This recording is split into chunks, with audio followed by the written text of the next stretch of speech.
এই নতুন বল আবার কোত্থেকে হাজির হলো? শ্রেয়ানার কপালে ভাঁজ পড়ল। কপাল ঘেমে একাকার, নাকের ডোকায় বিন্দু ঘামের অস্তিত্ব দেখা যাচ্ছে। গালের দুপাশে অবিন্যস্ত কিছু চুল পড়ে আছে। সরু দৃষ্টিতে তাকালো শ্রেয়ানা। সিনিয়রদের সাথে এটা কি ধরনের ব্যবহার? সারা মাঠে দৌড় করালে কেন? গম্ভীর শোনালো শ্রেয়ানার স্বর। বুকে হাত ভাঁজ করে তাকিয়ে আছে আবরণের দিকে। দাবিয়ে রাখা রাগটা যেন হঠাৎই মাথা চারা দিয়ে উঠল আবরণের। কিছুটা তেড়ে গেল শ্রেয়ানার দিকে, খিটখিটিয়ে গলায় বলল, আমি দৌড় করিয়েছে? করলে করিয়েছে, তোকে কৈফিয়ত দিতে হবে। সামনে থেকে সর, যা। হাত মুষ্টিবুদ্ধি হয়ে এলো শ্রেয়ানার। গোপনে চিমটি কাটলো সায়ানের হাতে। তারা দুজনেই শ্রেয়ানার ইঙ্গিত উপলব্ধি করতে পারল। সতর্কতার সহিত সেখান থেকে কেটে পড়তে চাইল। তুফানের গতিতে কেউ ছুটে এসে ধুম শব্দ করে প্রীতির পিঠে কিল বসিয়ে দিল। ব্যথায় কোকিয়ে উঠল প্রীতি, পিঠ বাঁকিয়ে নিল। সামনে আবরণ দাঁড়িয়ে আছে, রাগে হিস হিস করছে সে। ক্ষুব্ধ কণ্ঠে বলে ওঠে, আরো টানবি আমার গাল? বল, টানবি? দুপাশে মাথা নাড়ল প্রীতি। ডুকরে উঠে মুখ গুজালো সায়ানের বুকে। ফুপিয়ে উঠল সে। মীরাব আর সানির মতো শ্রেয়াও হতভম্ব নেত্রে তাকিয়ে আছে। ছেলেটা তো এখানেই দাঁড়িয়েছিল, ওই জায়গায় গেল কখন? যা, দৌড়া, না হলে আরো একটা বসাবো। সামনে থেকে সর। সায়ান প্রীতির হাত চেপে ধরে দৌড়াতে লাগলো। দাঁত কেলিয়ে বলল, কেমন ফিল করছিস দোস্ত? প্রীতি ফুপাতে ফুপাতে বলল, কাল যার ওপর ক্রাশ খেলাম, আজ তার দৌড়ানি খাচ্ছি। নাক টেনে পুনরায় বলে উঠল। মারও খেলাম। মায়া হলো সায়ানের। হাত ছেড়ে দিয়ে প্রীতির পিঠে হাত বোলাতে লাগলো। চাপা স্বরে বলল, কষ্ট হচ্ছে? হুম। ধরাম করে আরো একটা কিল বসিয়ে দিল প্রীতির পিঠে। আবারও দাঁত কেলালো সে। দৌড়ে চলে যেতে যেতে বলল, দোষ না করে ওর শাস্তি পেয়েছি, এটাই তার গিফট। খুশি থাক শালি। প্রীতি সেখানেই বসে পড়ল। চিৎকার করে বলল, শুয়োরের বাচ্চা, নিমক হারাম, জান নিয়ে নিব তোর। বলে পিঠে হাত দিয়ে আবারও ফুপিয়ে উঠল। কোন দুঃখে সায়নের সাথে বাজি ধরে গাল টানতে গেল ছেলেটার। লোকটার হাত না তো হাতুড়ি যেন। গাল তো নরমই, তবে হাত কেন মরা গরুর হাড্ডির মতো শক্ত? কোথাও নিয়ম করে 3 বেলা হাতুড়ি পেটায় নাকি? সিনিয়রের গায়ে হাত তুলে অন্যায় করেছো। ও একটা মেয়ে, সেই খেয়ালটুকু নেই মাথায়? গায়ে হাত দিলে কেন? জল শক্ত হয়ে এলো শ্রেয়ানার। রাগে তার তালু জ্বলে যাচ্ছে। আবরণ যাওয়ার জন্য পা বাড়িয়েছিল। শ্রেয়ানার কথায় থেমে যায় সে। ঘুরে তাকায় তার দিকে। শ্রেয়ানাকে রেগে যেতে দেখে এক ভ্রু উঁচিয়ে আবরণ জানতে চায়, ও মেয়ে, সিরিয়াসলি? কাজকর্ম দেখে তো মনে হয় না। আমাকে টিজ করেছে, তাই মেরেছে। আরো মারবো, আবারও মারবো, পারলে আটকে দেখাস। মিনিমাম ভদ্রতাটুকু নেই? সিনিয়র, তোমার সম্মান দিয়ে কথা বলো, বেয়াদবি করবে না একদম। আবরণ গা দুলিয়ে হাসলো। সন্ধিহান কণ্ঠে বলল, এ তো আমাদের সানির চেয়ে বেশি বলদ। সম্মান যার কাছে পাবি তার কাছে যা। এখানে বাল পাকনামে করতে এসছিস কেন? সত্যি করে বলবি, সমস্যা কি তোর? মীরাবকে উদ্দেশ্য করে পুনরায় ভারিক্কে কণ্ঠে বলল, ওকে কোন চোখে সম্মান দেবো আমি? আবার কোন বাল ও? শ্রেয়ানা জ্বলন্ত চোখে তাকিয়ে আছে, হাত দুটো মুষ্টিবদ্ধ করা। পারছে না বেয়াদবটার গালে সপাটে কয়েকটা থাপ্পড় বসিয়ে দিক। কিন্তু কোনো এক অজ্ঞাত কারণে সেই অদম্য ইচ্ছেটাকে আপাতত মাটি চাপা দিয়ে যাচ্ছে।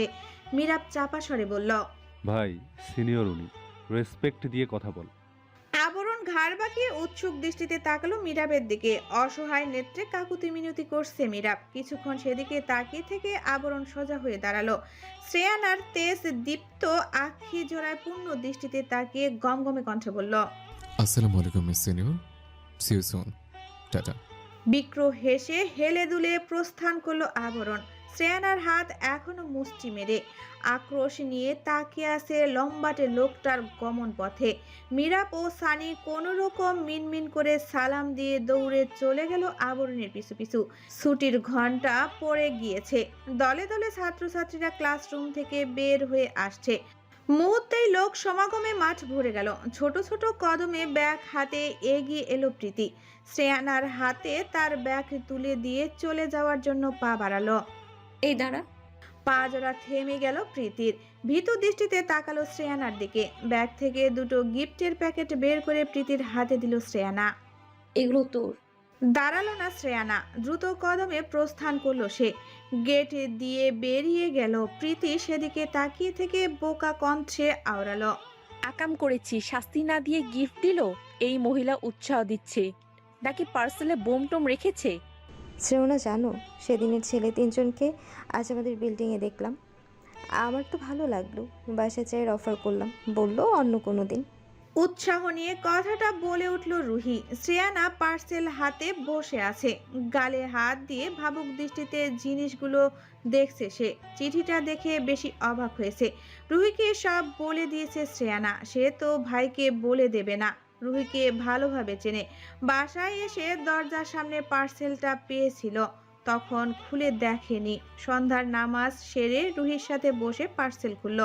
অনেক রকমের চুড়ি দিয়ে সাজানো গিফট বক্স, সবগুলোই শ্রেয়ানার মাপের।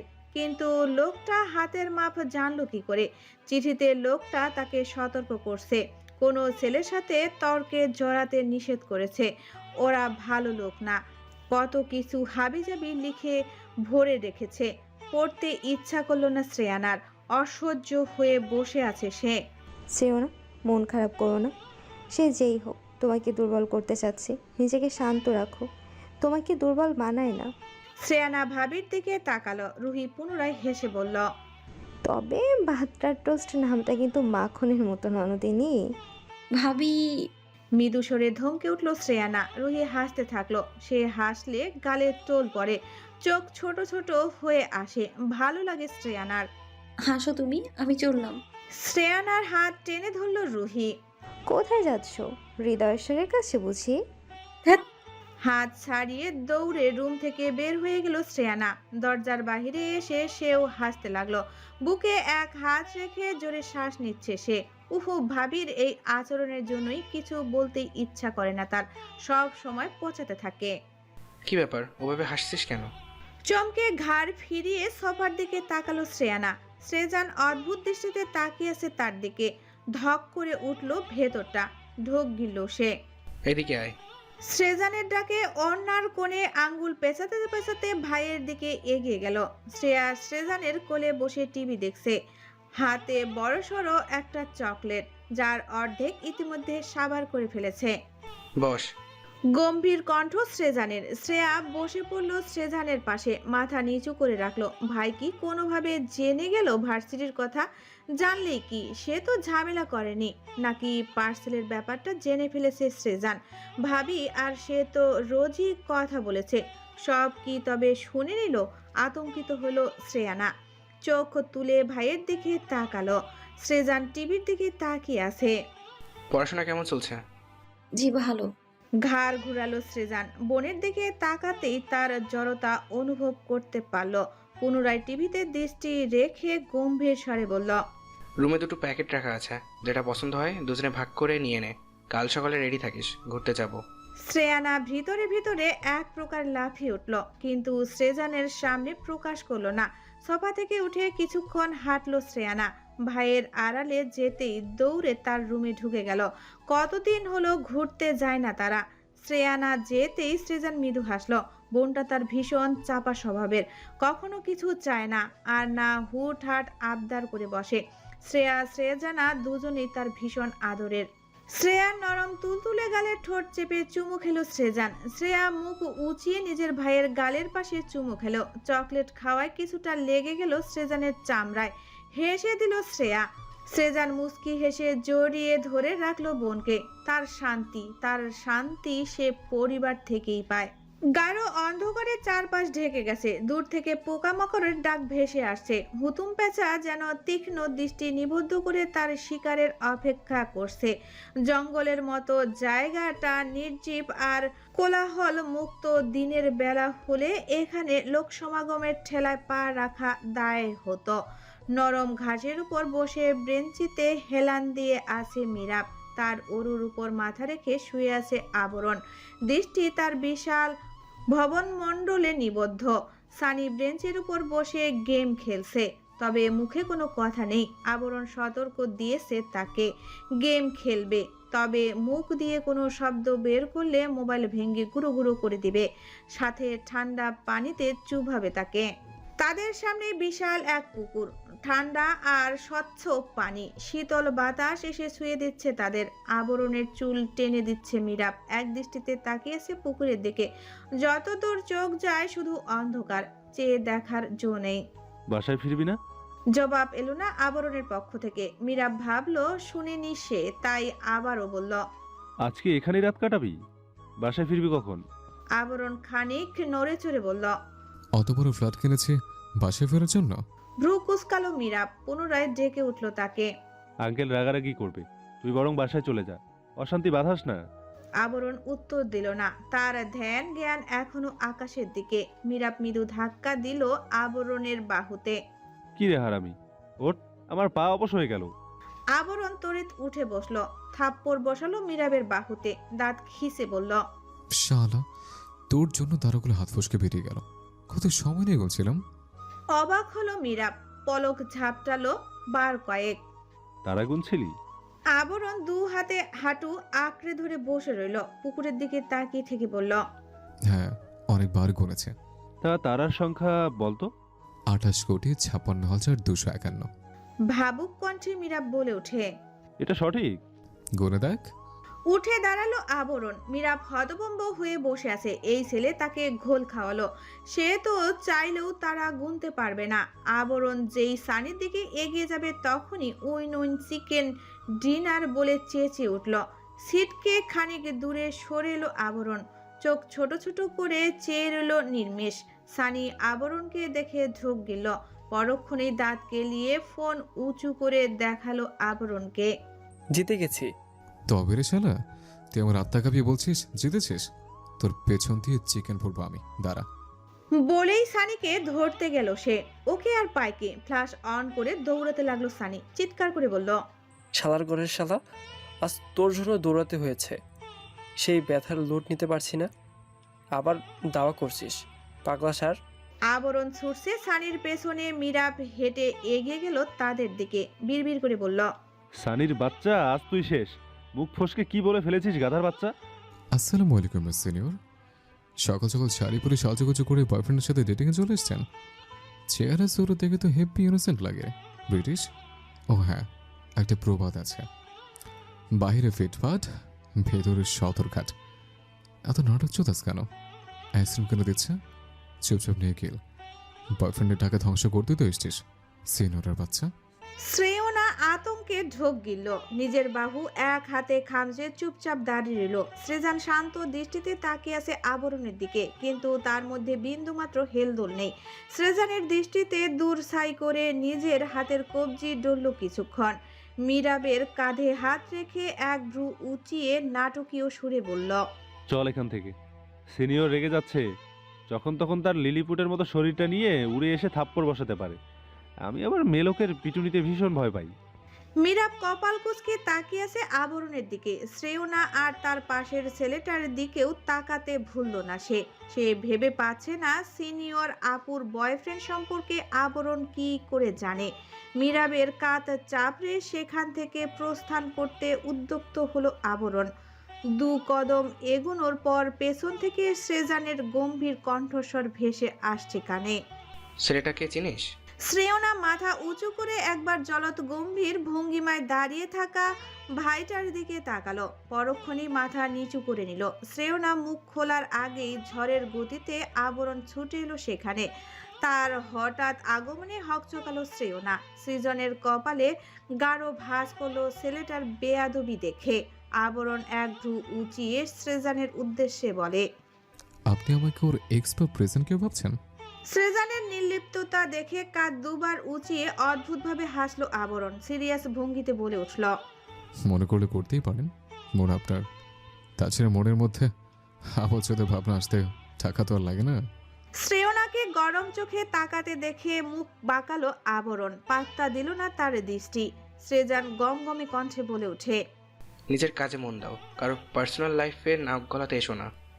আবরণ তর্জনী আঙ্গুলের সাহায্যে ঠোঁটের কাজটা চুলকালো, কিছু সময় চুপ থেকে বলল, আবরণ জায়েজ সব জায়গায়, আবরণ জায়েজ সব জায়গায় সবার ক্ষেত্রে নিজের সৌন্দর্য, আবরণ জায়েজ সব জায়গায় সবার ক্ষেত্রে নিজের সুন্দর বিউটিফুল নাকটা গলায় না। শুধুমাত্র যারা আমার পার্সোনাল ম্যাটারে বাল ছিঁড়তে চলে আসে তাদের ব্যাপারটা ভিন্ন। শ্রেয়নার হাত চেপে ধরে হন হন করে পার্কের ভিতরে চলে গেল সৃজন। শ্রেয়না শাড়ি পরার ফলে পা বারবার জড়িয়ে যাচ্ছে। সৃজন মনে হয় আজ থাপড়িয়ে তার গাল লাল করে দিবে। কোন কুক্ষণে যে সামনে পড়লো ছেলেটার, আজ তার ব্যান্ড বাজবে নিশ্চিত। তবে আবরণের এহেন ব্যবহারে খানিক অবাক হলো শ্রেয়না। কিসের শোধ নিচ্ছে ছেলেটা? গতকাল তার সাথে করা গলায় কথা বলেছিল, এটাই তার কারণ? এই কেমন ধরনের জেদ? আবরণ আর মীরা বাইক চেপে বসলো। বন্ধুর কাঁধ চাপড়ে মীরা বলে ওঠে, তুই জানতিস ছেলেটা ওনার বয়ফ্রেন্ড? যাই বলিস, চেহারায় কিন্তু খুব মিল। বড় ভাইকে প্রেমিক বানাতে তোর ছাতি কাঁপলো না? আচ্ছা, এক রাশ ঘৃণা নিয়ে কথাটা বললো আবরণ। মীরা কিংকর্ত বিমুখ হয়ে গেল, তবদা মেরে বসে রইল। তার দৃষ্টি আবরণের পিঠের উপর স্থির। হুট করেই আবরণের দু কাঁধ ঝাঁকিয়ে মীরা জানতে চায়, জেনে শুনে ভাইকে বয়ফ্রেন্ড বানালি কেন কুত্তা? এতে কি লাভ হলো? আবরণ বাইকে স্টার্ট দিয়ে দায় সারা ভাবে জবাব দেয়, মায়ের সাহস বেশি। আবরণ সাইদকে জ্ঞানের বাণী শোনাতে আসে, নীতিবাক্ষর পেছন দিয়ে ভরে দেব।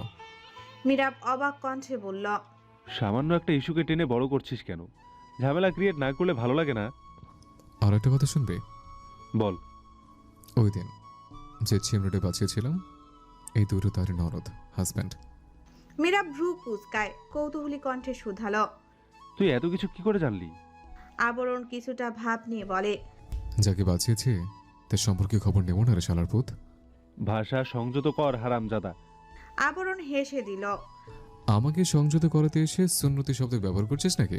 সেটা তোর সাথে থাকার এফেক্ট। প্রবাদ বাক্য আছে না, সঙ্গ দোষে লোহা ভাসে।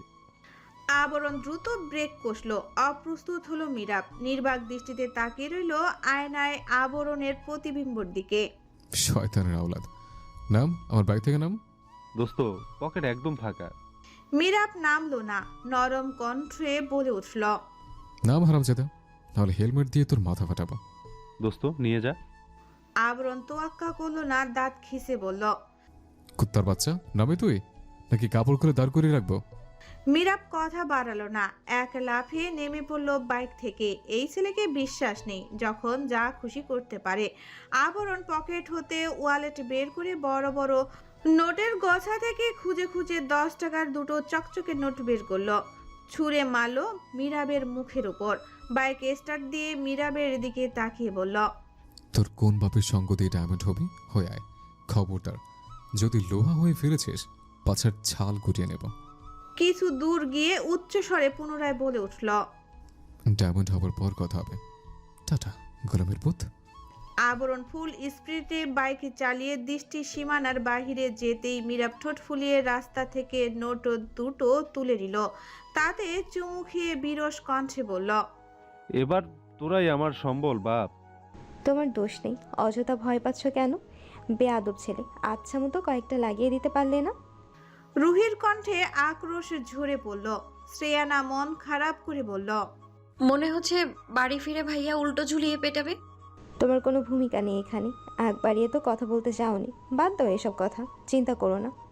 শ্রেজানের ইম্পর্টেন্ট কল আসায় তাকে অফিসে চলে যেতে হয়েছে। যাবার আগে তাদের গাড়িতে তুলে দিয়েছে। তার ফিরতে দেরি হবে, আবার আজকেও নাও ফিরতে পারে। কাজের চাপ থাকলে অফিসেই থেকে যায় শ্রেজান। সেদিক থেকে শ্রেয়ানা যেন হাফ ছেড়ে বেঁচেছে। শ্রেজান এখানে থাকলে নিশ্চয়ই শ্রেজানার কাঁপাকাঁপি থামতো না।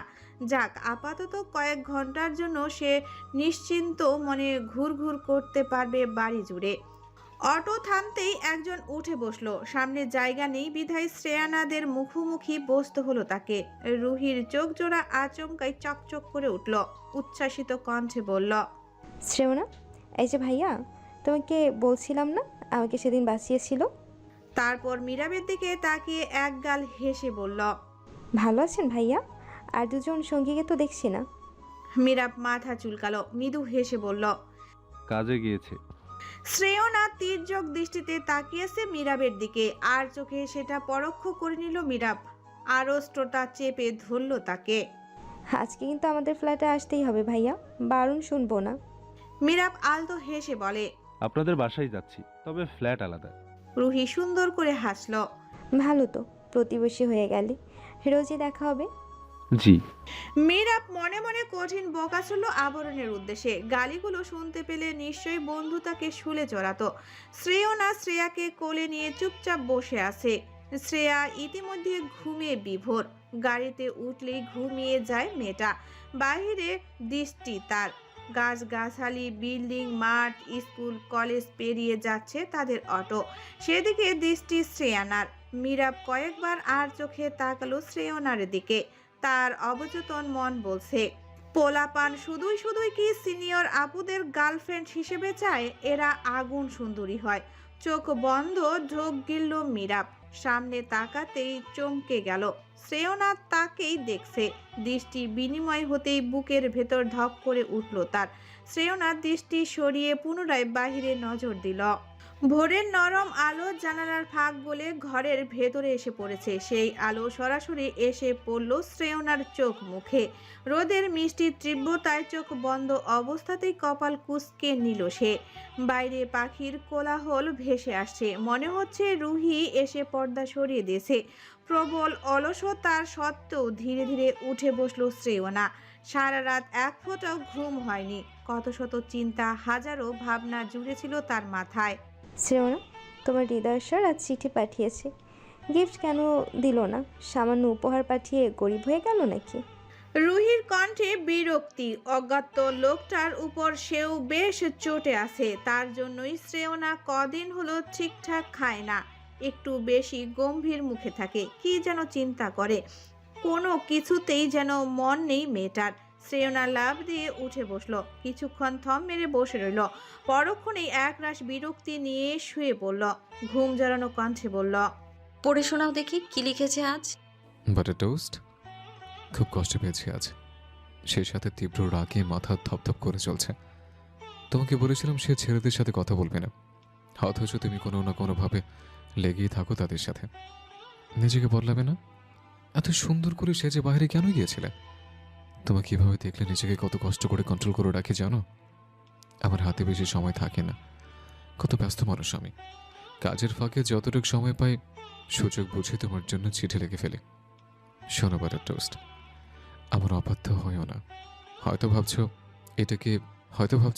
এটাকে ওর এসে জুড়ে বসেছে। এসব চিন্তা একদম মাথায় আনবে না। হুম, আমাকে অগ্রাহ্য করলে পরবর্তী সময় নিজেকে সামলাতে পারবে না। আমি তোমাকে কষ্ট দিতেও চাই না। হয়তো তুমি সুন্দর বলে এতে তোমার হৃদয়েশ্বর। এভাবে স্বর্ণসারাভাবে চিঠি কে লেখে? এই লোক কি পড়াশোনা জানে না? কবিতা দেবে, ছন্দ লিখবে, ভালোবাসাময় বাক্য লিখবে। তা না, কোথাকার কোন পাগল সারাদিন থ্রেড দিয়ে যায়। রুহি খেপে গেল যেন। শ্রেয়না ততক্ষণে কুনুয়ে মাথা রেখে শুয়ে পড়েছে। বিড়বিড় করে বলে, কোন দেশের হৃদয়েশ্বর ভাই আমাকে বাস দেওয়ার প্রস্তুতি নিয়ে বসে আছে? হুটহাট এভাবে চিঠি রেখে গেলে নির্ঘাত ধরা খাবো আমি। আজকে ভার্সিটি যাবে না? বাসায় ভালো লাগছে না, ঘুরে আসবো। তোঠো, যাও। শ্রেয়না হাত এগিয়ে দিল রুহির দিকে। রুহি টেনে তুলল তাকে। ধাক্কা দিয়ে ওয়াশরুমে পাঠিয়ে বেরিয়ে এলো রুম থেকে। শ্রেয়নার জন্য খাবার সাজিয়ে সেও একটু ঘুম দিবে। শরীরটা আজকাল বড্ড দুর্বল লাগে। রিক্সা ভাড়া মিটিয়ে কাঁধের ব্যাগ চেপে গেটের দিকে পা বাড়ালো শ্রেয়না। চোখের চশমাটা হাতে ছিল, সেটা পরে নিয়ে এদিকে সেদিকে কাউকে খুঁজতে লাগলো। প্রীতি আর সায়নের থাকার কথা ছিল। শ্রেয়না দাঁতে দাঁত চেপে ভার্সিটিতে ঢুকে গেল। কেউ অপেক্ষা করছে না তার জন্য। অথচ 5 মিনিট আগেও তাকে কল করে বলেছিল, জলদি আয়, তোর জন্য গেটের সামনে অপেক্ষা করছি আমরা। নিমক হারামদের দল। একবার পেয়ে নিক, মাথায় ব্যাগ ছুঁড়ে মারবে। মিথ্যা সহ্য হয় না তার। হনহনিয়ে হাঁটছে শ্রেয়না। আশেপাশে কি হচ্ছে বা কে আছে সেদিকে ধ্যান নেই। দৃষ্টি তার মাটিতে। ভেতরে ভেতরে কিরমির করছে সে। অজানা কারণে আজ তার মেজাজ তুঙ্গে উঠে আছে। কারণটা হয়তো সেই অজানা শুভাকাঙ্ক্ষী, না হলে পোখাটে আচরণের পারদর্শী সেই ছেলেটা। ভেবে পেল না শ্রেয়না। অসহ্য ঠেকছে কেমন যেন। ভার্সিটিতে এসেও ভালো লাগছে না। আচমকা কেউ এসে ধাপ করে শ্রেয়নার পিঠের উপর চলল। চমকালো শ্রেয়না। শরীর ঝিমঝিম করে উঠল। নিজেকে সামলাতে না পেরে মুখ থুবড়ে পড়ে যেতে নিল। মাটি আঁকড়ে ধরে নিজেকে দমিয়ে রাখলো কোনো রকম। ততক্ষণে তাদের ঘিরে ভিড় জমে গিয়েছে, কিন্তু শ্রেয়না এখনো মাটিতে 2 হাত ঠেকিয়ে রেখেছে, জোরে দম ছাড়ছে। হঠাৎ এহেন ঘটনায় ভীষণ ভয় পেয়েছে শ্রেয়না। কারো আর্তনাতে উঠে দাঁড়ালো শ্রেয়না। ততক্ষণে লোকটা সরে গিয়েছে। ঘাড় বাঁকিয়ে সেই দৃশ্য দেখলো, তাতে যেন তার পা অবশ হওয়ার জোগাড়।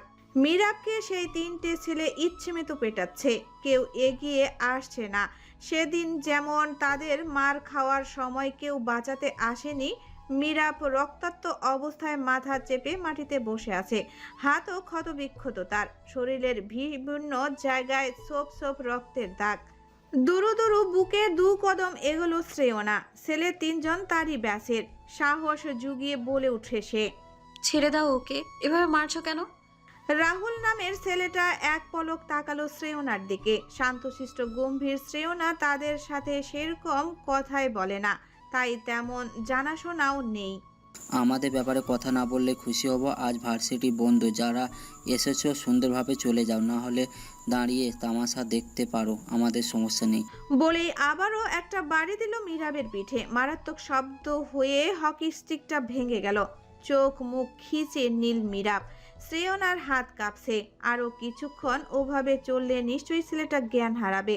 আশেপাশে চোখ বুলালো শ্রেয়না। সত্যি ভার্সিটি ফাঁকা। 10-12 জনের মতো আছে, হয়তো অনেকে চলেও গেছে। এখন তো 12টা বাজতে চললো। বুদ্ধি করে ছুটি দেবার বেশ খানিক সময় পর এই কাণ্ড ঘটিয়েছে। রাহুল প্লিজ ছাড়ো ওকে। চুপ করো, বক বক করো না, আমাদের কাজ করতে দাও। শ্রেয়নার কথা কানে নিল না কেউই। কুকড়ে যাচ্ছে মিরাবের দেহ। অনিকেত ছেলেটা কিরমির করে বলল, শালা আরবনের ধারে কাছেও কেউ ঘেঁষে না, পুরো আগুনের গোলা। তুই না তার জান, কত খোঁজ নিয়ে দেখছি, কত ভালোবাসি তোকে। দুর্বল জায়গায় আঘাত করা মজাই আলাদা। আরবন যাই এবার দিশাহারা হয়ে যাবে। মিরাব হাসলো। এক ফোঁটা তরল রক্ত গড়িয়ে পড়ল থুতনির সাথে। দুর্বল জায়গায় আঘাত করলে বাঘও সিংহ হয়ে যায়, আর সে তো পাগলা খেপাটে সার। ভালো বুদ্ধি দেই, আমাকে মারার পর গুম হয়ে যাস, না হলে বাঁচতে পারবি না। আবারও মার পড়ল মিরাবের উপর। পিঠে আঘাতের জন্য মুখ থেকে একদলা রক্ত বেরিয়ে এলো। শ্রেয়না দিক বেদিক শূন্য হয়ে এগিয়ে গেল। হকি স্টিকের এক টানে কেড়ে নিল অনিকেতের হাত থেকে। আচমকা অনিকেত, রাহুল আর সজীব হকচকালো। মেয়েটা কি করতে চাচ্ছে? তোদের বলছি না হাত দিবি না ওর গায়ে। জুনিয়রদের উপর অত্যাচার করতে লজ্জা করে না? তুই তো গাড়ি করবে না শ্রেয়না, হকি স্টিক ফেরত দাও, হাতে লেগে যাবে। টিটকারি হাসলো শ্রেয়না। এদের মতো চরিত্রহীন ছেলেদের সে ভালোভাবেই চেনে। কত মেয়ের জীবন নষ্ট করেছে। মধু ঝরে পড়ে তাদের মুখ থেকে। খবরদার আবার যদি ছেলেটার গায়ে হাত দিয়েছিস। শ্রেয়নার হকি স্টিক ধরা হাতটা মৃদু কাঁপছে। মনে মনে আবরণকে খুঁজে চলছে সে। তার বন্ধু মরতে বসেছে আর সে কথায় পড়ে আছে। আবরণের জন্যই তো ছেলেটাকে মার খেতে হচ্ছে। দোষ তো মিরাবেন না। অনিকেত, রাহুল, সজীব 3জনই একসাথে এগিয়ে এলো। শ্রেয়না আশেপাশে তাকিয়ে দেখলো 10-12 জনের মতো ছেলে মেয়ে দাঁড়িয়ে আছে। জুনিয়রই বেশি। ভেতর থেকে ধিক্কার আসলো তার। এদের কতই না বিপদে সাহায্য করেছে শ্রেয়না। এদের এই রূপ দেখে অবাক হলো না। বিপদ দেখলে কেই বা এগিয়ে আসে। শ্রেয়নার মতো কিছু বোকা পাবলিক প্রতিবাদ করতে এসে মার খায়। 2জন ছেলে সাহস করে এগিয়ে এলো। শ্রেয়না ঘৃণা মিশ্রিত দৃষ্টি তাদের নজর এড়ায়নি। ছেলে দুটোকে এগোতে দেখে আরো কজন মেয়ে দ্রুত পদে শ্রেয়নার কাছে চলে এলো। একে একে সবাই তাল মেলালো শ্রেয়নার সাথে। ছেলেরা গিয়ে তাদের 3জনের বাহু চেপে ধরলো। রেগে বোম হয়ে আছে তারা। হাত ছাড়ানোর জন্য মশরামুচড়ি করছে, পা দিয়ে লাথি দেওয়ার চেষ্টা করছে। শ্রেয়না দ্রুত গিয়ে মিরাবকে ধরল। মুখটা নিজের দিকে ঘোরাতেই বক্ষস্থল ধক করে উঠল তার। এসে শ্যামলা মায়াবী মুখটা কি বিশ্রী অবস্থা করছে পিশাচগুলো। ঠাস করে শব্দ হওয়ায় সবাই ঘাড় ঘুরিয়ে গেটের দিকে তাকালো। বাইক গেটের সাথে লেগে আছে। আবরণ কোনো রকম নিজেকে সামলে নিয়ে ছুটে আসছে এদিকে। একবার মাটিতে আছড়ে পড়তে নিলেও নিজেকে দাঁড় করিয়ে নিল। পাগলের মতো ছুটছে আবরণ।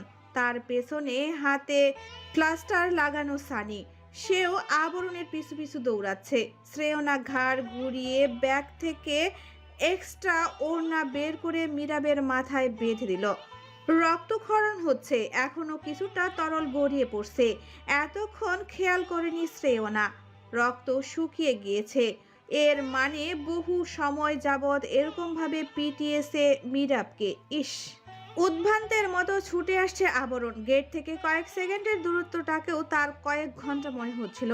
দৌড়ানোর শক্তিটাও যেন মূর্ছা গিয়েছে। নিজের পা দুটো টেনে টেনে কোনো রকমে মিরাবের নিকট পৌঁছালো। রক্তাক্ত দেহটা বলিষ্ঠ হাতের সাহায্যে নিজের দিকে ঘুরালো। সাথে সাথে চোখ বন্ধ করে নিল আবরণ। দাঁতে দাঁত চেপে দ্রুত শ্বাস ফেলল। চট করে কাঁধে তুলে নিল মিরাবের নিথর দেহটা। শ্রেয়না এক পলক তাকালো আবরণের দিকে। ফর্সা গোলগাল মুখশ্রী রক্তিম বর্ণ ধারণ করেছে। চোখের সাদা অংশ কিছুটা লাল হয়ে এসেছে। নাকের পাটা ফুলে আছে। দাঁত চেপে তীক্ষ্ণ দৃষ্টিতে একবার অনিকেতদের দিকে নজর বুলিয়ে লম্বা কদমে হাঁটা ধরল গেটের দিকে। সানি তখন মিরাবের মুখের দিকে এক দৃষ্টিতে তাকিয়ে আছে। চোখে পানি ছলছল করছে। ভাই সমান বন্ধুর এহেন করুণ পরিণতি মেনে নিতে পারছে না সানি। সে খুবই দুর্বল প্রকৃতির ছেলে। মুখে যাই বলুক, আবরণ বা মিরাব কাউকে ছেড়েই সে থাকতে পারে না। সানি অসুস্থ বিধায় মিরাবকে আগে পাঠিয়ে দিয়ে আবরণ তাকে আনতে গিয়েছিল। ভার্সিটি আসার একটা কারণ আছে, না হলে আজ কেউই আসতো না ওরা। কিন্তু এরকম ঘটনা ঘটবে সেটা তাদের কল্পনাতীত ছিল। শ্রেয়না গম্ভীর দৃষ্টিতে তাকিয়ে আছে তিন বন্ধুর গমন পথে। আবরণের কাঁধে মিরাবের শক্তপোক্ত ক্ষত বিক্ষত দেহখানা। শ্যামলা মুখশ্রী রক্তে লাল, ঠোঁট ফেটে এখনো ফোঁটা ফোঁটা তরল রক্ত গড়িয়ে পড়ছে। হাত দুটো ঝুলছে। মাথায় এখনো শ্রেয়নার হলুদ রঙা নতুন ওড়নাটা এলোমেলোভাবে বাঁধা, যেটার এক প্রান্ত ঝুলে আছে, অপর প্রান্ত আবরণের কাঁধে আটকানো। যতটুকু তাদের দেখা যায় শ্রেয়না চেয়ে রইল। মিরাব ছেলেটার এখানে দোষ নেই, তবে একটা দোষ নিশ্চয়ই আছে, সে আবরণের বন্ধু। এমনকি খুব গভীর সম্পর্ক তাদের দুজনের, যেটা শ্রেয়না বুঝে নিয়েছে। আবরণের বেপরোয়া স্বভাবের জন্য না মিরাবের কোনো ক্ষতি হয়ে যায়। দীর্ঘশ্বাস ফেলে ঘাড় ঘুরালো শ্রেয়না। অনিকেত, রাহুল আর সজীবকে এখনো আটক করে রাখা। মৃদু হাসলো শ্রেয়না। সে হাসলে তার চোখ দুটোও যেন হাসে। মোহনীয় লাগে দেখতে। ছাড়ো ওদের, শাস্তি এমনিতেই পেয়ে যাবে। ছোট করে কথাটা বলে বাসার উদ্দেশ্যে পা বাড়ালো সে। এতটুকু অবশ্যই বুঝতে পারছে শ্রেয়না, আবরণ জাহিদ কিছু একটা তো করবেই নিশ্চয়ই। যে ছেলেকে সামান্য কান ধরা বলাতে তার ইগো হার্ট হয়, পাবলিক প্লেসে ইচ্ছেমতো রামধলাই দেয়, তার প্রিয় কাউকে আঘাত করলে সে কি করবে? চুপ থাকবে? আবরণ জাহিদ চুপ থাকবে? এতদিনে আবরণকে যতটা দেখছে শ্রেয়না সেদিক থেকে ভেবে চোখ বন্ধ করে বলে দিতে পারে, বুক হাটে আবরণ ছাড়বে না এদের। ফোঁস করে শ্বাস ফেলল শ্রেয়না। তার স্মরণ হলো প্রীতি আর সায়ানের কথা। কপালে ভাঁজ পড়লো তার। দুজনকে তো ভার্সিটিতেও দেখলো না, চলে গিয়েছে নাকি? কপালের চামড়া এক হাতে টেনে ধরল শ্রেয়না। এই ছেলে মেয়ে দুটো তাকে জ্বালিয়ে মারে এক প্রকার। এমনিতে চিন্তার অভাব বুঝি, আরও এক ঝাঁক টেনশন মস্তিষ্কে ঢুকিয়ে দেয়। দেখা হলে পিঠে ছাল গুটিয়ে নেবে। আবরণ হসপিটালে পৌঁছে এক প্রকার হাঙ্গামা বাঁধিয়ে দেয়। চিৎকার করে ডাকতে থাকে ডাক্তারদের। তার চেঁচামেচিতে নার্সসহ ডাক্তার ছুটে আসেন। আবরণকে দেখে ডাক্তার রেশপও চিনতে পারলেন, তবে কথা বললেন না। স্ট্রেচারে করে মিরাবের নিথর দেহটা দ্রুত ভেতরে নেবার আদেশ দিলেন। কিন্তু স্যার, এটা তো পুলিশ কেস, আমরা পুলিশের অনুমতি ছাড়া কিছু করতে পারবো না। নার্সের কথায় ডাক্তার রেশপ মুখ খোলার পূর্বেই আবরণ ছুটে এলো, চেপে ধরল নার্সের গলা।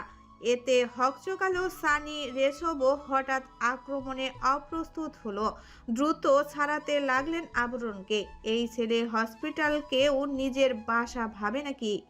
মাকির ওলাদ, পুলিশ আরো চিকিৎসা করবি না? নোটের বলো, তোর তো আমি খাইছি। নার্সের চোখ উল্টে এসেছে, নিঃশ্বাস ধীরে ধীরে বন্ধ হয়ে আসছে। নিজেকে ছাড়াতে চেয়েও পারছে না। দম বন্ধকর পরিস্থিতি সৃষ্টি হয়ে গেল মুহূর্তেই। রেশব দ্রুত অপর একজন নার্সটির উদ্দেশ্যে বুলি ছুড়লেন, দ্রুত পেশেন্টকে নিয়ে যাও, আমি আসছি, গো ফাস্ট।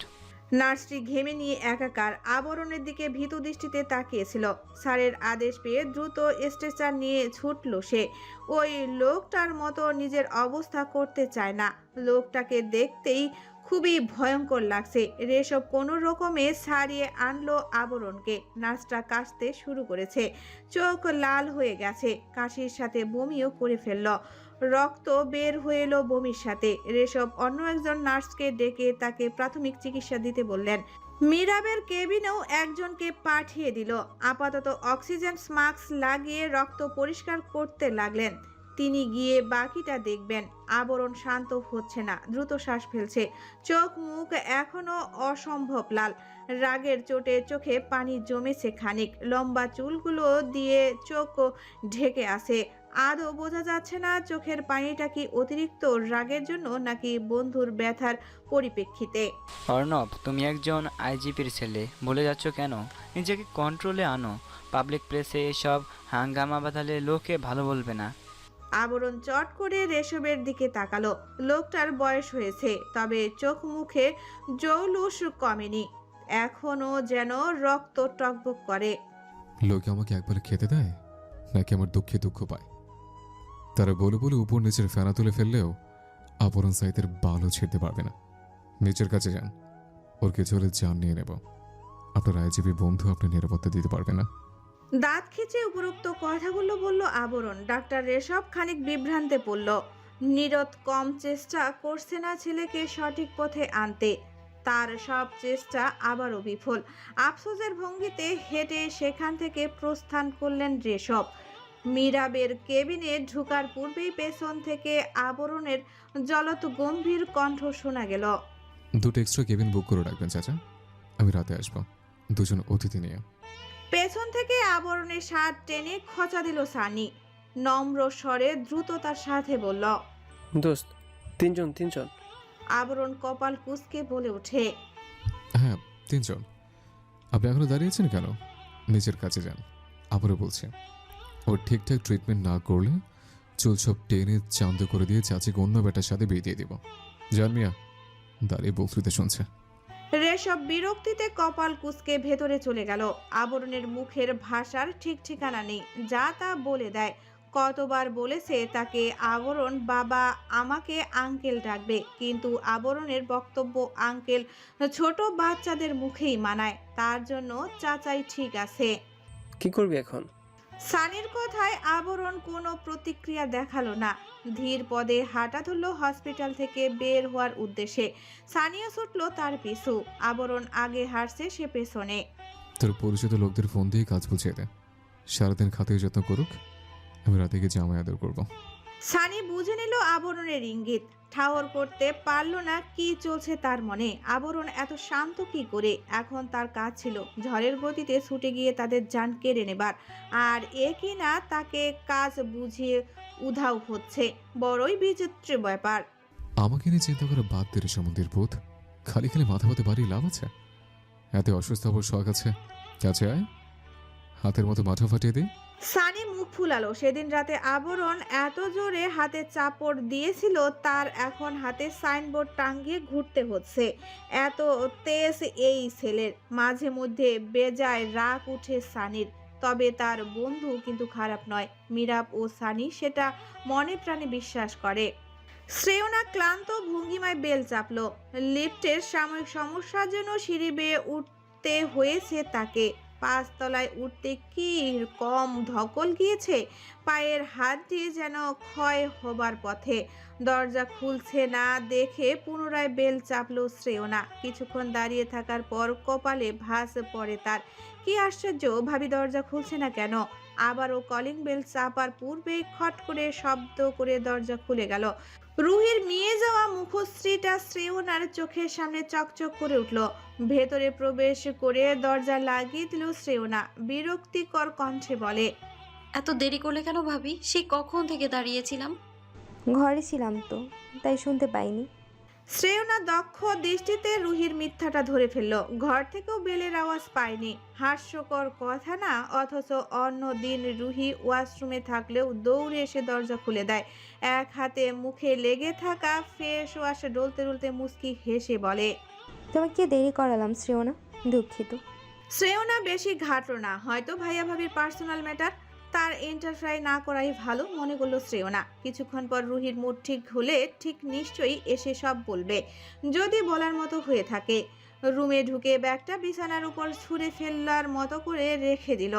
আলমারি থেকে পোশাক নিয়ে ওয়াশরুমে ঢুকে ধারাম করে দরজা লাগিয়ে দিল। গায়ের ওড়নাটা ঝুলিয়ে রেখে চোখ মুখে পানি দিল সে। এবার ভালো লাগছে কিছুটা। মানুষ সৃষ্টির সেরা জীব, আল্লাহ তাআলা পরম মমতায় সৃষ্টি করেছেন, দিয়েছেন তাদের ইচ্ছা শক্তি ও ভালো মন্দ বিবেচনা করার ক্ষমতা। ভালো কাজের আদেশ ও অসৎ কাজের নিষেধাজ্ঞা আরোপ করায় তাদের দায়িত্ব এবং কর্তব্য। অথচ গুটি কয়েক লোকজন ব্যতীত বাকিরা পাপাচার অর্থাৎ খুন খারাপি, জেনা, ঘুষ আরও কত ধরনের অন্যায় কাজে লিপ্ত থাকে। ভুলে যায় তাদের আসল মাকসাদ, যার অঙ্গীকার তারা করেছিল। বিশ্বাসঘাতকতার বিষ তাদের দেহে প্রতিটি কোষে রক্ত চলাচলের মতো প্রবাহিত হয়। অন্যায় কাজ, অনৈতিকতা তাদের আকৃষ্ট করে নিয়েছে। রোজ একটু একটু করে ধ্বংসের দিকে ধাতিব হচ্ছে তারা। অনিচ্ছাকৃতভাবে পাপ কর্ম করার পরও পিছু হাঁটে না, বরং বুক ফুলিয়ে ভালোর মুখোশ পরে চলাফেরা করে। তাদের শাস্তি সরাসরি পতিত না হলেও কোনো না কোনো অছিলা বিনাশের পথ ঠিকই বেরিয়ে আসে, টেনে হিস্ট্রে নিয়ে যায় মৃত্যুর দ্বার প্রান্তে। পরপর 3 বার কলিং বেল বেজে উঠল। ভাতের প্লেটের দিকে অসহায় নেত্রে তাকিয়ে রইল রেশমি। এই ভর দুপুরে কে এলো হঠাৎ? সামান্য জ্ঞান কি আদৌ আছে? এটা কারো বাড়িতে আসার সময় তার ভাবনার মাঝে আবারও বেল বেজে ওঠে। একসাথে 3-4 বার বেল দিচ্ছে কে? এতটুকু কি ধৈর্য নেই? কোন রাজ্যের মহারাজা এসেছে? বিরক্তিতে কপাল কুঁচকে এলো রেশমির। খাওয়া বাদ দিয়ে প্লেটে হাত ধুয়ে নিল। ধূপধাপ পা ফেলে গিয়ে দরজা খুলল। ওপারে দণ্ডায়মান মানুষটাকে দেখে চমকালো রেশমি। ধ্যান ধরে কিছুক্ষণ চেয়ে রইল। চোখাচোখি হলো তার সাথে। ফর্সা গালে কালো রঙের চাপ দাড়ি যেন পরিপক্ক হাতে বিছিয়ে রেখেছে, ভীষণ সুন্দর দেখাচ্ছে। মসৃণ ঠোঁটের মধ্যভাগ গোলাপি রঙের আচ্ছায়িত, চোখ দুটো যেন কথা বলে, দৃষ্টি তার স্পষ্ট। কৃষ্ণবর্ণের সরু ভ্রুজোড়া অত্যাধুনিক সুন্দর। ভাবনার খই হারালো রেশমি। মানুষটা আচমকা ধাক্কায় খানিক হকচকালো সে। মন খারাপ হয়ে গেল। ভালোভাবে আরেকটু দেখতে না পারার আফসোস হচ্ছে। এরকম চমৎকার মানুষ সে কমই দেখেছে। রব্বি শেখ, এ রব্বি, বেরিয়ে আসেন চাচা। অযথা চেঁচামেচি করতে পারবো না। আপনার মতো গলে তেজ নিয়ে ঘুরি না। কাকতারের মতো কুচ্ছের চেহারা নিয়ে আর কতক্ষণ লুকিয়ে থাকবেন? আসেন বাপ, বের হন। শালা বলচোদা শান্তি দিল না। বের হবেন নাকি লুঙ্গি ধরে টেনে হেঁচে আনবো? ল্যাংটো ইজ্জত গেলে আমার দোষ নেই চাচা। রেশমি হতভম্ব নেত্রে তাকিয়েছে লম্বা চৌড়া সুঠাম দেহি মানুষটার দিকে। ফর্সা লোমশ হাতে সিলভার রঙের ঘড়িটা চকচক করে নিজের অস্তিত্ব জানান দিচ্ছে। হাতটা যেন লোভনীয় হয়ে আছে। কিন্তু ছেলেটা হঠাৎ বাসায় এসে হাঙ্গামা করছে কেন?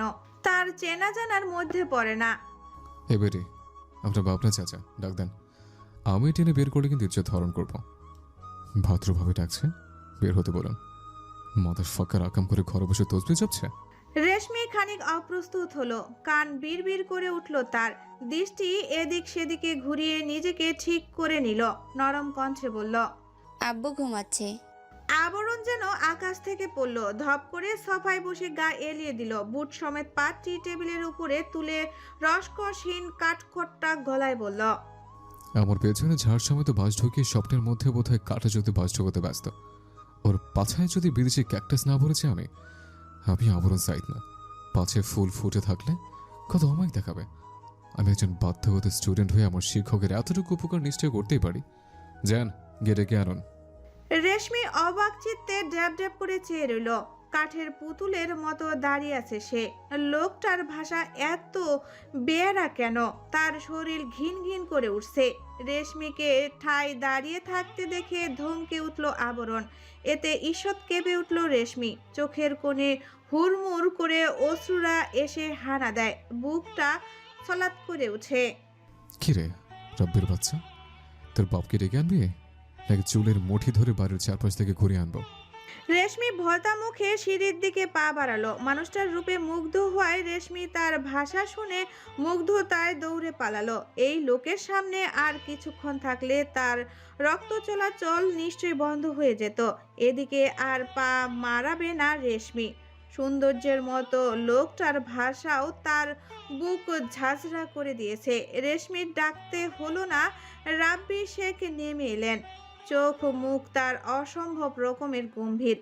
মেয়েকে ইশারায় ঘরে যেতে বলে ধীর পদে আবরণের সামনের সোফায় এসে বসে পড়লেন। আবরণ হাসছে, এক সময় গালে হাত রেখে মৃদু কণ্ঠে বলে ওঠে, সে কখন থেকে বসে আছে স্যার? শিক্ষকের সময়ের গান নেই? আচ্ছা, ল্যাংটা গেলে আপনি সময়ের মূল্য রচনা পড়েননি নাকি? পড়লে তো জানতে পারতেন। আমার গলা ব্যথা ধরে গেছে ডাকতে ডাকতে, আর আপনি হাত পা কেলিয়ে ঘুমাচ্ছেন। আচ্ছা, অসভ্য, বেয়াদব, বের হয়ে যায় আমার বাসা থেকে। অপদার্থ কোথাকার, শিক্ষকদের সম্মান দিতে পারিস না?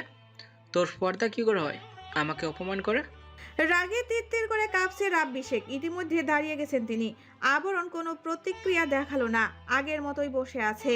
মাথার ঝরঝরে কালো রঙের লম্বা চুলগুলো এক সাইডে ঠেলে দিয়ে মৃদু হেসে বলল, চিল স্যার।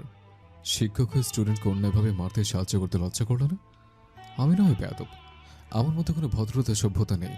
আপনি, আপনার এহেন কাজ দ্বারা আমার আর আপনার মধ্যে পার্থক্য কি হলো? মেয়েরাও আপনাকে যথেষ্ট সম্মান করে, এরকম কেন করেছেন? আবরণের কথা কেমন যেন শোনালো। অবাক হলেন রাব্বি, চুপসে গেলেন খানিকটা। অনিকেত তার বেস্ট ফ্রেন্ডের ছেলে, সেই হিসেবে তার কাছে সাহায্য চেয়েছে, না করতে পারেনি তিনি। ভার্সিটি ছুটি দিয়ে সবাইকে চটজলদি বের করে দিয়েছেন। মিরাবকে তিনি দেরি করে বের হতে বলেছিলেন, কিন্তু সেসব আবরণ জানলো কি করে? এতক্ষণ শান্ত গলায় কথা বলছিল আবরণ, এবার গম্ভীর হয়ে উঠল সে। ঘাড়ে হাত রেখে দাঁড়িয়ে পড়ল। রাব্বি শেখের কাছাকাছি গিয়ে শান্তি কণ্ঠে দাঁত চেপে বলল, ফার্স্ট টাইম, তাই মাফ করেছে। মীরাবের অতি আদরের স্যার কিনা। আমি আবার তার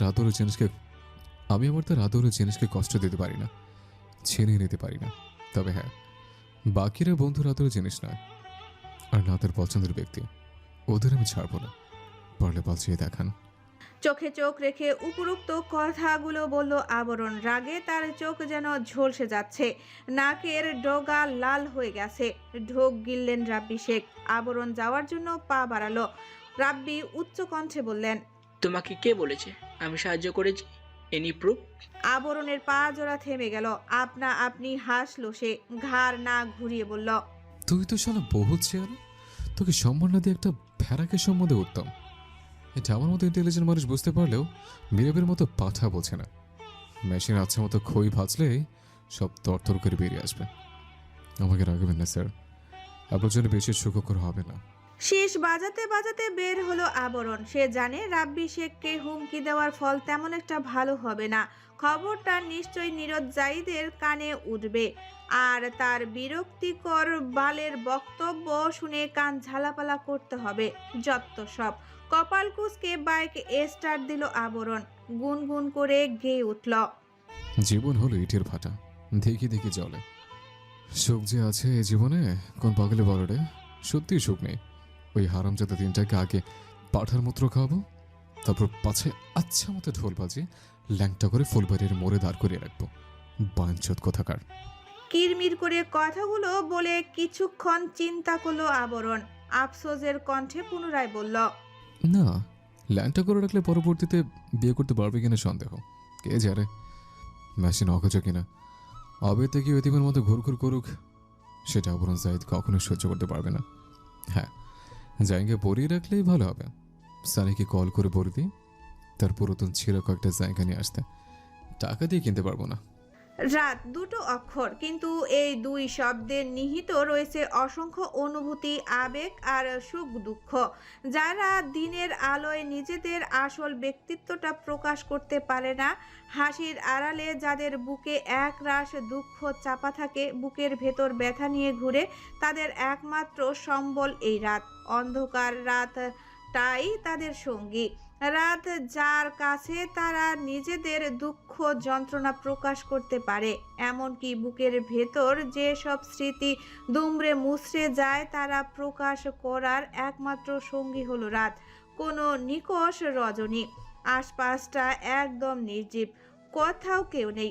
বড় ব্রিজটার উপর চড়ে বসে আছে আবরণ, হাতে বিয়ারের বোতল যার অর্ধেক ইতিমধ্যে শেষ। ব্রিজে পা ঝুলিয়ে নিচের দিকে তাকিয়ে আছে আবরণ। অনেক গভীর দেখাচ্ছে নিচটা, ব্রিজের উপর থেকে অনেক ফুট নিচে পানি দেখা যাচ্ছে। আবরণ থুতু ফেলল, কিছুটা সময় পর টুপ করে থুতুর ফোঁটার পানিতে পড়ল। চারপাশটা ছলাৎ করে উঠে আবরণ হেসে দিল। অন্ধকার রাতের আড়ালে চাপা পড়ল সেই হাসি। আবরণ পেছনের চুল খামচে ধরল, দুপাশে মাথা নাড়িয়ে নিজেকে হুঁশে আনলো, পুনরায় ঠোঁট এলিয়ে হাসলো। আবরণের একজনের মন্তব্য খুব করে মনে পড়ে, সেই কথাটা কানে বারবার প্রতিধ্বনিত হতে লাগলো। আবরণ, তোমার হাসি ভীষণ সুন্দর বাবা, সব সময় হাসতে থাকবে। তোমার আদরের দুঃখ মানায় না, কেঁদো না সোনা, খালামণি ভালোবেসে তো। চিৎকার করে উঠে আবরণ, হাতে থাকা বিয়ারের বোতল ছুঁড়ে মারে। অন্ধকারে সেটা কত দূর গিয়ে পড়ে জানা নেই তার, তবে বহু দূর থেকে পানির ছলাৎ করা একটা শব্দ হলো। মাথায় দু হাত চেপে বসে রইল আবরণ। আকাশে আজ চাঁদ নেই, না আছে তারা। বুকের ভেতর কেমন একটা করছে, কেমন যেন বুঝতে পারছে না আবরণ, ধরতে পারলো না সেই অনুভূতি। হিস হিস করছে আবরণ, এক লাফে নেমে এলো ব্রিজ থেকে, কিটমিট করে বলল, দুঃখ একদিন সুখে পরিণত হয়, কাটা ঘা একদিন শুষ্ক হয়ে ওঠে। একবেলা ভাত খেলে পরের বেলা ক্ষুধা লাগে, সকালে হাঁকলে দুদিন পর হলেও হাঁকতে হয়। কিন্তু সারা স্মৃতি কখনো ভরে যায় না। একদিন, 2 দিন, 10 দিন, 1 বছর, 10 বছর, সারা স্মৃতি তোরে খাইছে। হারামখোর অতীত মাদারফাকার পিছিয়ে ছাড়ছে না। সামনে পাইলে থর থেকে মাথাটা আলাদা করে দিতাম, তখন দেখতাম কি করে মনে আছে। কিরমির করতে করতে হাঁটা ধরল আবরণ। এখান থেকে তার বাড়ির রাস্তা 10 মিনিটের। আবরণ তার কাজ ভুলেনি।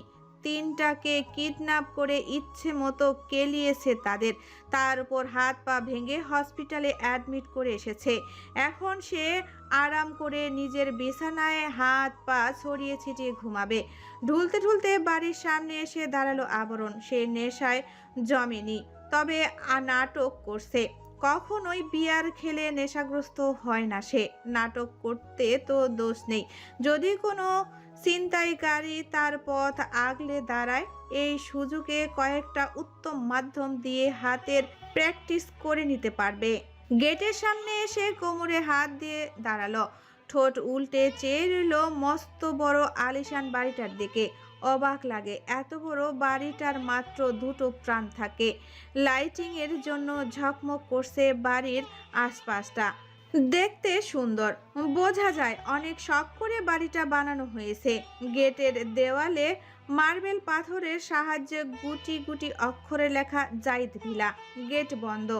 আবরণ তার মাথা গ্রিলের ভেতরে প্রবেশ করানোর চেষ্টা করলো, কিন্তু ব্যর্থ হলো সে। সোজা হয়ে কয়েকক্ষণ চেয়ে রইল গ্রিলের দিকে, পুনরায় মাথা ঢুকানোর চেষ্টা করলো। ঘন মোটাসোটা গ্রিল ভেদ করে নিজের মাথাটা প্রবেশ করাতে পারল না। অগত্যা এক পা ও হাত এবং শরীরের কিছু অংশ গ্রিলের ওপাশটায় ঢুকিয়ে দিল, শুধুমাত্র মাথা ব্যতীত। চোখ ছোট ছোট করে ডেকে উঠল, এই ভাই, দরজা খুলেন, ভেতরে ঢুকবো। দারোয়ান পাশেই দাঁড়ানো ছিল। আবরণের এসব নিত্যদিনের কাজ। বাহির থেকে ঢুলতে ঢুলতে বাড়ি ফেরে। প্রথম প্রথম দারোয়ান তাকে মাতাল হয়ে ফিরতে দেখে ধরতে যেত। আবরণ সোজা হয়ে দাঁড়িয়ে ধমক দিত, পিট পিট করে তাকিয়ে বলতো, আমাকে দেখে মাতাল মনে হচ্ছে? তুমি নায়িকা, আমাকে রোমাবতী দিয়ে আসবে। আমি ঠিক আছে, নাটক করছিলাম, যাও সরো। সেদিন থেকে দারোয়ান লতিফ আবরণের আশেপাশেও ঘেঁষে না। গেটে এসে ডাক দিলেই দৌড়ে গেট খুলে দেয়। আজও তাই করলো। গেট খুলে দেওয়ায় আবরণ গ্রিল ধরে দুলতে দুলতে দেওয়ালের সাথে লেগে গেল প্রায়। পরক্ষণেই শরীর টেনে বের করে আনে। পুনরায় গেটের বাহিরে তাকায়। গোলাপি রঙের কাগজ ফুলের গাছটার নিচে কয়েকজনকে দাঁড়িয়ে থাকতে দেখে ঠোঁট বাঁকালো আবরণ। লতিফের দিকে তাকিয়ে বলে, লতু ভাই, এবারে কর্তা আইজিপি, বুঝলে? তবুও নিজের নিরাপত্তার জন্য কড়া সিকিউরিটি রেখেছে। আজরাল কি তার বালমার্কে সিকিউরিটি দেখে ভয় পাবে? যত সব আবলদের মতো কাজকর্ম। লতিফ কাচুমাচু ভঙ্গিতে বলে ওঠে, ছোট সাহেব, আপনার বাবা আমারে ভাই ডাকে, আপনিও ভাই ডাকেন। চাচা ডাকলে খুশি হতাম। তাছাড়া এই মানুষগুলো রাখা আপনার জন্য, যাতে আপনাকে কেউ হামলা না করতে পারে। আবরণ লতিফের টাক মাথার দিকে অদ্ভুত দৃষ্টিতে তাকায়, মৃদু কণ্ঠে বলল, মাথায় কি তেল দেওয়ানো লতু ভাই? নীরজ যাই তোমাকে ভাই বলে সম্বোধন করো কিংবা তারই, আমি ভাই ডাকবো। আর শোনো লতু ভাই, আবরণ জায়দের উপর হামলা করবে এমন পোল আছে, বাপে বয়দা করবে, তার বিয়ে হয় না এখনো। লতিফ ভেবা চাকা খেলো, আশাহত দৃষ্টিতে তাকিয়ে রইল আবরণের গমন পথে। হেলে দুলে হাঁটছে আবরণ, মাঝে সাঝে দাঁড়িয়ে থেকে বিড়বিড় করছে। টাক মাথায় একবার হাত বোলালো লতিফ, তৎক্ষণাৎ আবরণের কণ্ঠ ভেসে এলো, ও লতু ভাই, সকালে দোকান থেকে তেল আর চিরুনি কিনে আনবে। কতদিন হলো মাথায় তেল লাগাও না, বলো তো, পিস্ত্রি দেখায়। বিরক্ত হলো লতিফ। আবরণ সবসময় তার টাক মাথা নিয়ে বাজে মন্তব্য করে। টাক মাথায় তেল দিয়ে লাভ কি? মরা গাছে কি কখনো ফুল ফোটে? মেন ডোর খোলা দেখে আবরণ ফুরুত করে ঢুকে পড়ল। তার স্টিক সেন্স বলছে নীরজ জাইদ জেগে আছে এবং সে সেটা মনে প্রাণে বিশ্বাসও করে। লিভিং রুমে আসতেই নীরজ জাইদকে গম্ভীর মুখে বসে থাকতে দেখলো আবরণ। গায়ে ঢিলেঢালা সবুজ রঙের একটা টি শার্ট, মাথার চুলগুলো কিছুটা পাক ধরেছে, রীতিস্পষ্ট শরীর, তার দক্ষ হাতে কত কেস সামলিয়েছে। অপরাধীরা তার নাম শুনেও যেন থরথর করে কাঁপে।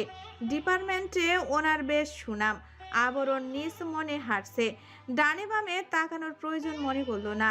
শীষ বাজাতে বাজাতে সিঁড়িতে পা রাখা মাত্রই নীরজ জাইদের রাশভারী কণ্ঠস্বর ভেসে এলো, রাজপুত্রের কি একটু সময় হবে? আবরণ ঘাড় না ঘুরিয়ে দাঁড়িয়ে পড়ল, পরনের প্যান্ট খানিক উপরের দিকে টেনে বলল, মাত্র 5 মিনিট, এত সময় আমার নেই হাতে। নীরজ জায়েদ জ্বলন্ত দৃষ্টিতে তাকালো ছেলের দিকে। আবরণ তখন সিঁড়ির উপর উঠে বসেছে। রাব্বি শেখের বাড়ি গিয়ে তাকে গালমন্দ করেছো কেন?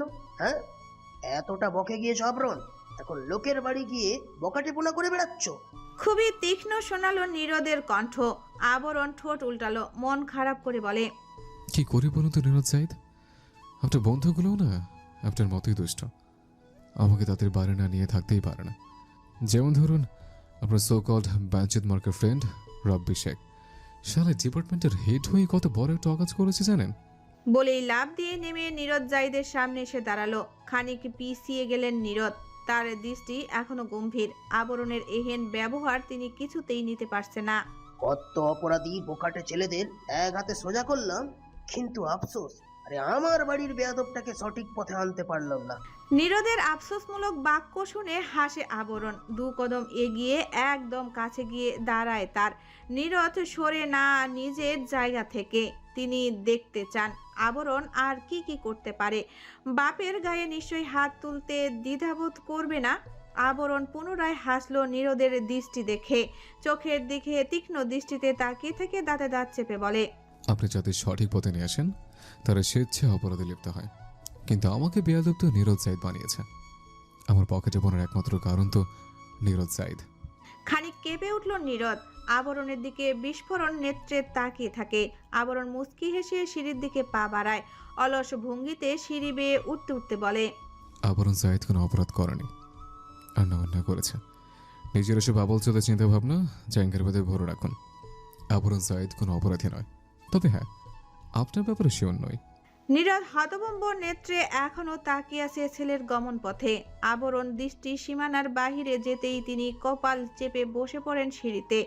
আবরণের হঠাৎ এহেন আচরণের কারণ ধরতে পারলেন না। কি বোঝাতে চাচ্ছে সে? নীরদের দিকে আঙ্গুল তোলার কারণ কি? আবরণ নিজের বিছানায় বাবু হয়ে বসে আছে, বারবার সামনে পিছনে দুলছে, হাত দুটো পায়ের টাকনুর কাছে রাখা। দুলতে দুলতে চিন্তিত কণ্ঠে বলে, আমি এখানে কি করছে? আমার তো ফ্ল্যাটে থাকার কথা ছিল, মীরাবের সাথে থাকার কথা। এই জাহান্নামে কার বাল ফেলতে এসছে? কিছুক্ষণ থেমে পুনরায় দুলতে লাগলো, ঠোঁট উল্টে বলল, হারামজাদার জন্য মারামারি করতে হলো, তা না হলে আমি একজন শুদ্ধ পুরুষ। এসব বদমাইশদের কাজ আমি করি না। কাল হসপিটালে গিয়ে বাকি পাটা ভেঙে আসবো শালার। আজকেও রুহির ডাকে ঘুম ভাঙে শ্রেয়ানার। চোখ কষলিয়ে উঠে বসে সে। ঢুলতে ঢুলতে পুনরায় শুয়ে পড়ল। গড়াগড়ি খেলো কিছুক্ষণ, ঘুম জড়ানো কণ্ঠে বলে উঠল, ভাবি আজ ভার্সিটিতে যাব না, ডাকলে কেন? রুহি শ্রেয়নার শরীর থেকে কম্বল টেনে নিল, সেটা ভাঁজ করা অবস্থায় বলল, চলো না একটু বাবার বাড়ি থেকে ঘুরে আসি, বিকেলেই চলে আসবো। শ্রেয়না কপাল কুঁচকালো, সন্ধিহান কণ্ঠে শুধালো, কাহিনী কি বলো তো, হঠাৎ বাবা বাড়ি যেতে যাচ্ছ? মলিন হাসে রুহি। শ্রেয়না ততক্ষণে বিছানা ছেড়েছে, বালিশ গোছাতে গোছাতে বলে, কয়েক ঘন্টার জন্যই তো যাব, দ্রুত ফিরে আসবো, চলো যাই। শ্রেয়না কোমর টানা দিয়ে বলল, ভাইয়াকে বলেছো? হুম। অসহায় নেত্রে তাকালো শ্রেয়না, গাল ফুলিয়ে বলে, আমার কি যেতেই হবে? হাসলো রুহি। শ্রেয়নার রুম সব সময় গোছানো থাকে, তাই আর কষ্ট করে তার ঠিক করতে হয় না। হেসে শ্রেয়নার বাহু চেপে ধরল।